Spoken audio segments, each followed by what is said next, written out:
Hey, salut tout le monde, c'est Coach Guillaume Boucher. Aujourd'hui, je vais répondre à une question qui revient souvent, c'est-à-dire quel est le meilleur split d'entraînement pour optimiser les gains en masse musculaire? Donc, il faut comprendre qu'il n'y a pas de réponse simple à cette question-là. Il faut comprendre plusieurs facteurs avant de pouvoir tirer une bonne conclusion. Première chose, j'aimerais expliquer un peu ce qu'on a au niveau de la science de ce côté-là. OK? Donc, il y a une méta-analyse. Donc, une méta-analyse, c'est une étude, c'est une révision de plusieurs études qui a été faite en 2016, où est-ce qu'il essayait d'établir c'était quoi la meilleure fréquence pour optimiser le gain de masse musculaire. Donc, combien de fois par semaine il fallait entraîner un muscle pour avoir une réponse optimale. La conclusion de ça a été que à 2 fois par semaine, donc si on entraîne le même muscle 2 fois par semaine, on a une meilleure réponse en hypertrophie qu'à 1 fois par semaine. Et à 3 fois par semaine, ça restait encore à établir. Il n'y avait pas de données assez significatives pour pouvoir tirer une conclusion fiable. Ensuite, il y a une deuxième méta-analyse de 2019 qui est venue à la conclusion qu'à volume égal, donc si on avait le même volume d'entraînement par groupe musculaire, c'est-à-dire le même nombre de répétitions et de séries au fil d'une semaine, que ce soit 1 fois, 2 fois ou 3 fois par semaine, la réponse en hypertrophie était sensiblement la même. Ce qui est quand même intéressant ici, c'est un peu différent du 2 fois par semaine, mais overall, il semblerait que si on égalise le volume, on a une réponse qui est égale. Là, on pourrait pousser davantage selon les niveaux d'expérience des personnes. Probablement que là, on aurait des conclusions très différentes. Une autre chose qu'il faut comprendre, que j'aimerais expliquer, c'est comment fonctionne le gain de masse musculaire suivant un entraînement. Il faut comprendre comment ça fonctionne au niveau de la synthèse de protéines musculaires. Quand on va entraîner un muscle, de manière avec un volume et une intensité adéquate pour stimuler une réponse, on va avoir une élévation de ce qu'on appelle la synthèse de protéines. Donc, le corps va construire plus de tissu musculaire. Une étude qui a été faite avec un volume et une intensité moyenne, c'est-à-dire qui représente ce que les gens vont faire en moyenne. Parce que selon le volume qui va être fait ou l'intensité, c'est sûr qu'on va avoir des réponses différentes. Mais l'étude ici avait étudié des gens qui avaient fait 12 séries d'un 6RM allant de 6 à 12 répétitions. Ce qui est assez moyen, donc 12 séries totales pour un groupe musculaire sur plusieurs exercices, avec une intensité allant de 6 à 12 reps, avec un effort maximal. Ils ont déterminé que, au niveau de la synthèse de protéines, c'était 50% plus élevé 4 heures après l'entraînement. Ça allait piquer dans les alentours de 24 heures à 109% d'élévation. Et 36 heures plus tard, c'était revenu à la norme, dans le fond. C'était revenu comme avant l'entraînement. Okay? Donc, on peut assumer qu'en moyenne, quand quelqu'un va s'entraîner, la synthèse de protéines va durer environ 36 heures. Okay? Après ça, il n'y a plus de gain additionnel de masse musculaire. Après cette plage de 36 heures-là, peut-être que ça peut aller plus chez d'autres personnes avec un volume plus élevé, mais généralement, après 36 heures, on revient, il n'y a plus de gain additionnel qui va se faire. Okay? Donc, c'est pas très long là, comme période, 36 heures. Là, il faut tenir en compte que ça se peut que la récupération au niveau du système nerveux soit plus longue. Donc, c'est peut-être pas optimal de s'entraîner 36 heures après. Okay? Ensuite, si on veut gagner de la masse musculaire dans le temps, parce que c'est pas en un entraînement, la synthèse de protéines a été élevée pendant 36 heures, mais il n'y a personne en 36 heures qui va prendre 5 livres de muscle. Donc, il faut se réentraîner à répétition, afin que ça monte toujours et qu'au final, après, je sais pas, 3 mois, quelqu'un ait pris 5 ou 10 livres de masse musculaire, par exemple. Okay? Maintenant, une autre chose qu'il faut tenir en compte, c'est que il n'est pas éternel, ce gain-là. Si on ne stimule pas de nouveau le muscle, on va tranquillement le reperdre. On va tranquillement revenir à notre niveau initial. Okay? Donc, ça pourrait commencer aussitôt qu'après 36 heures.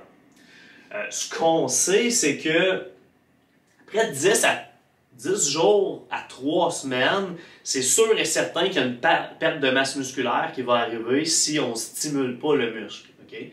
Et c'est sûr que c'est pas une switch on-off, qu'après 10 jours, là, on se met à flusher du muscle. Ça se fait tranquillement. Donc, on pourrait illustrer ça de cette manière-là au niveau du gain de masse musculaire. C'est que, par exemple, après 36 heures, dans la période de 36 heures, il y a eu un gain, on a maximisé et on va en perdre tranquillement. Et éventuellement, on va même revenir en dessous d'où est-ce qu'on était quand on a initialement fait notre entraînement ici. Donc, idéalement, on ne veut pas s'entraîner trop loin de ça parce que si, par exemple, on stimule notre muscle à chaque 10 jours, ben, il va vraiment avoir absolument rien qui se passe. Okay? Ça peut être plus rapide, ça peut être plus long, là, ça dépend de plein de facteurs. La chose qu'il faut garder en tête, c'est que au niveau du split, au niveau de la fréquence, parce que dans le fond, ce qui nous intéresse dans notre split, c'est la relation volume, donc quantité de travail qu'on fait, et fréquence. À quelle fréquence qu'on le fait. Les deux vont être généralement inversement proportionnels. Plus qu'on va faire de volume dans une session d'entraînement, généralement, moins on va avoir une fréquence qui est élevée. Okay? La question qu'il faut se poser, c'est que peux-tu faire ou tolérer? Donc, on veut pouvoir faire le plus de volume possible qu'on est capable de récupérer. Si on veut optimiser notre gain de masse musculaire dans une semaine, on veut en faire le plus possible, mais pouvoir récupérer de ça. Si on dépasse la quantité de volume qu'on est capable de récupérer, là, non seulement on ne va pas optimiser nos gains, on va courir après le trouble. On va probablement développer des blessures. OK? Donc, je parlais de tolérer, mais de faire aussi, parce que là, tout le monde a des horaires différents, a des réalités différentes. C'est pas tout le monde qui peut s'entraîner 6 fois par semaine, qui peut dormir 8 heures par jour, qui a une vie qui n'est pas stressante. Donc, il faut prendre plusieurs facteurs en compte pour dire, moi, je devrais m'entraîner tant de fois par semaine. Okay? Mais c'est vraiment cette question-là qu'il faut se poser avant d'établir c'est quoi le split qu'on devrait utiliser. Donc, si une personne ne peut que s'entraîner 3 fois dans sa semaine, ce qui semblerait optimal, logiquement, ce serait de faire un entraînement où est-ce qu'on entraînerait tout le corps 3 fois dans notre semaine. De cette manière-là, on va avoir une stimulation qui va se faire quand même assez fréquemment. Et s'il arrive un imprévu, parce que c'est toujours ça qu'il faut garder en tête aussi, c'est que, en théorie, on va faire ça si une semaine, on en fait juste 2. Quelqu'un qui s'entraîne juste 3 fois par semaine, souvent c'est parce qu'il est vraiment occupé. S'il manque un entraînement dans sa semaine, ben, il va avoir eu quand même une stimulation 2 fois dans sa semaine de tout son corps. Okay? Si la personne avait divisé, par exemple, parce que, comme j'ai parlé tantôt, à volume égal, ça semble être pareil. Si la personne avait dit, ben moi je fais des bras, je fais dos, épaules, je fais toutes mes jambes. Si la personne n'a pas pu faire son entraînement de jambes, puis que ça va aller 5 jours plus tard, là on va se rapprocher de ça ici. Fait que probablement qu'au niveau des jambes, on va être revenu une semaine en arrière. Donc c'est pas productif. Donc si on le fait de cette manière-là, ça devient plus productif. Okay? Si la personne le sait qu'elle va pas pouvoir faire son 3e entraînement, ben là, elle pourrait augmenter le volume de ses 2 autres journées puis avoir une réponse qui serait quand même intéressante. Donc, c'est de cette manière-là qu'on veut voir les choses. Après ça, 4 fois par semaine. 4 fois par semaine, c'est ce qui est le plus optimal. Selon mon expérience, selon ce que j'ai remarqué chez les gens, 4 fois par semaine, c'est ce que la majorité du monde sont capables de faire, sont capables de donner en termes de temps et sont capables de récupérer. Et les résultats vont être là. les gens ont généralement significativement plus de résultats à 4 fois semaine qu'à 3 fois par semaine pour la moyenne des gens. Okay? Donc, ce qui me semble être vraiment le meilleur split d'entraînement pour la majorité des gens, c'est un split d'entraînement haut de corps, bas de corps qu'on va alterner. Donc, une journée, on va faire tout le haut de corps, l'autre journée, on va faire tout le bas de corps et on va varier, disons, les exercices pour chaque groupe musculaire pour aller chercher différentes fibres, okay? Différentes stimulations. Haut de corps, bas de corps, ça semble être vraiment ce qui fonctionne le mieux là, pour... J'estimerais ça à 80% des gens. Okay? Ensuite, il y a un autre split qui peut être intéressant. C'est un split où est-ce qu'on va faire des exercices de poussée et des exercices de tirage. Donc, par exemple, une journée où est-ce qu'on ferait un press pour travailler les pectoraux, les deltoïdes, un exercice de triceps pour aller chercher triceps, exercice de quadriceps. Donc, tous des exercices où est-ce qu'on va pousser. Puis l'autre journée, ben, ça serait des exercices de dos, des exercices de biceps, des exercices d'ischio-jambier, chaîne postérieure, etc. Ce que j'aime moins avec ce split-là, si je le compare à haut de corps, bas de corps, parce que si on regarde, au final, c'est la même chose. La fréquence va être la même, le volume va être le même. C'est que ce split-là nécessite davantage de travail de réchauffement. Parce que là, si par exemple on fait du bench press, il faut faire quand même un bon warm-up pour ne pas se blesser vu que c'est un exercice qui est demandant. Mais si on fait aussi du squat dans notre session d'entraînement, il va falloir faire un warm-up entier aussi pour le bas de corps. Donc, c'est moins intéressant, je trouve, surtout pour quelqu'un d'avancé qui va prendre des grosses charges. Tu sais, quelqu'un qui va faire du bench press à 300 livres, puis après ça, il va aller faire du squat à 400 livres. Il n'y aura pas le choix d'avoir un bon warm-up pour les deux, ce qui va faire en sorte que les workouts vont être très longs. Pour cette raison-là, je préfère faire haut de corps, bas de corps. Okay?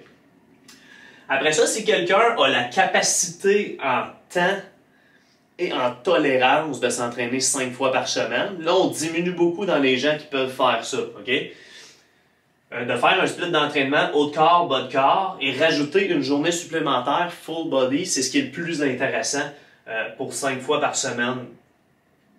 La raison est que, par expérience encore une fois, il y a beaucoup de gens qui ont la volonté de s'entraîner 5 fois par semaine. Ils disent « je vais m'entraîner 5 fois par semaine ». En réalité, quand on regarde les stats, ben, les gens manquent leur 5e entraînement une semaine sur 2.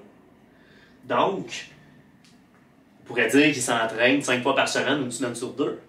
Fait que les fois qu'ils s'entraînent 4 fois par semaine, il serait mieux d'avoir ça. S'ils peuvent faire une 5e journée supplémentaire, ben là, c'est intéressant de travailler tout le corps ou travailler une faiblesse. Travailler un groupe musculaire qui a peut-être plus de recul. Donc, si quelqu'un veut avoir des gros bras, mettons, puis qui ne fait pas beaucoup de bras dans son split upper-lower, ben, il pourrait rajouter une journée de bras. Okay?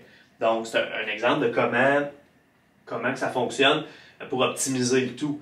Après ça, on pourrait utiliser aussi pousser un split press-pull, comme j'ai expliqué ici, et rajouter une journée full body ou une faiblesse. Ce que j'aime moins, encore une fois, c'est que ça prend beaucoup de travail d'échauffement supplémentaire.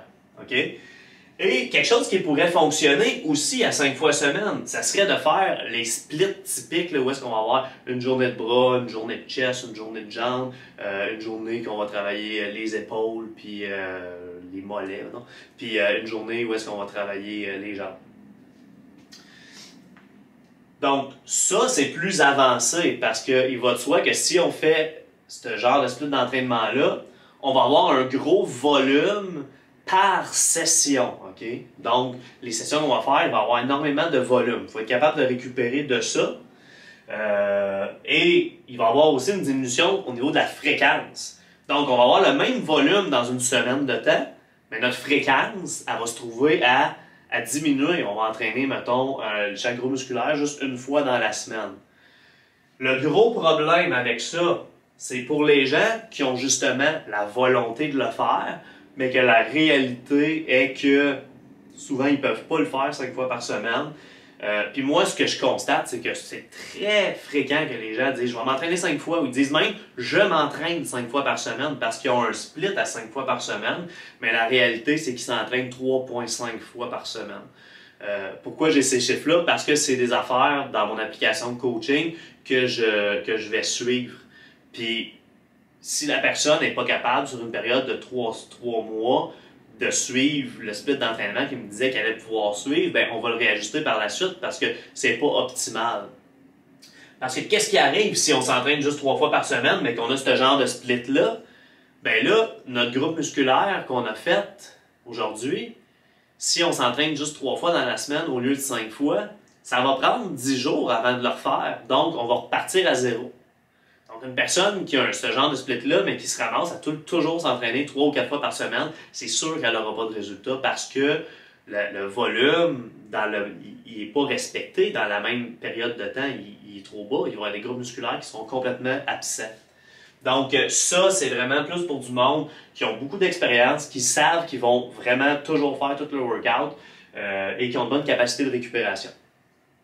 Après ça, si on a la capacité de tolérer encore plus de volume et qu'on a énormément de temps libre, on peut y aller à 6 fois par semaine. Moi, ce que je constate, c'est que la majorité des gens ne peuvent pas se permettre de s'entraîner 6 fois par semaine. N'ont pas des résultats optimaux de s'entraîner 6 fois par semaine. Mais si on est capable de le faire, là, il faut s'entendre que ça, c'est très avancé. Okay? Quelqu'un qui va s'entraîner 6 fois par semaine, c'est parce qu'il y a beaucoup d'années d'expérience en entraînement, il sait ce qu'il fait. Donc, probablement que la meilleure split d'entraînement pour ça, ça serait de faire une journée de press-pull de haut de corps, donc une journée où est-ce qu'on va pousser au niveau du haut de corps, une journée où est-ce qu'on va tirer au niveau du haut de corps, et une journée où est-ce qu'on va faire les jambes, et on va répéter ce cycle-là 2 fois dans la semaine. Donc, on va travailler par exemple les pectoraux, deltoïdes, triceps, 2 fois dans la semaine, après ça, le dos, les biceps, les fléchisseurs, une 2e fois, puis les jambes 2 fois aussi. Donc, c'est un split qui devient intéressant. On a 2 fois notre stimulation dans la semaine. Et le dernier split, ça serait de faire un split où est-ce qu'on va travailler 1 à 2 groupes musculaires par jour, étalé sur 6 journées. Okay? Donc, un split, par exemple, où est-ce qu'on ferait des bras, une journée de pec, une journée de deltoïde, une journée de dos, une journée de quad, une journée d'ischio, par exemple. Okay? Donc, ça, c'est extrêmement avancé. Ça va être typiquement pour des bodybuilders qui ont beaucoup d'années d'expérience en entraînement, qui ont une bonne capacité de récupération, très souvent qui vont prendre des anabolisants pour pouvoir tolérer davantage de volume. Okay?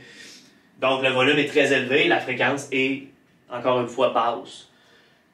Ici, l'erreur que je vais voir, c'est des gens qui vont être de niveau intermédiaire, début avancé ou même débutant, opter pour ces splits-là. Donc, ils n'ont aucune capacité de récupérer de ce volume-là. Souvent, ils veulent s'entraîner 6 fois, mais ils ne sont pas capables. Souvent, ça va être parce qu'ils n'ont pas récupéré de leur entraînement. Ils s'entraîneraient bien 6 fois, mais après 4 journées, ils sont complètement détruits. Puis, ils n'ont même pas fait tout le corps. Donc, ils vont prendre des journées de repos, puis ils vont finir par s'entraîner, avoir 4 journées par semaine en moyenne d'entraînement. Et la fréquence ne sera jamais assez élevée parce qu'ils sont toujours en train d'être en sous-récupération. Donc, pour la moyenne des gens, les 2 meilleurs splits d'entraînement, ça va être haut de corps, bas de corps, ou haut de corps, bas de corps, avec une journée soit qu'on va travailler tout le corps ou on va travailler les groupes musculaires qui ont de l'arrière. Donc, j'espère que ça a été intéressant. J'espère que ça va vous avoir aidé. Si vous aimez ce que je fais, s'il vous plaît, juste cliquez sur j'aime et partagez. Ça va m'aider énormément. Sur ce, je vous dis à bientôt et lâchez pas.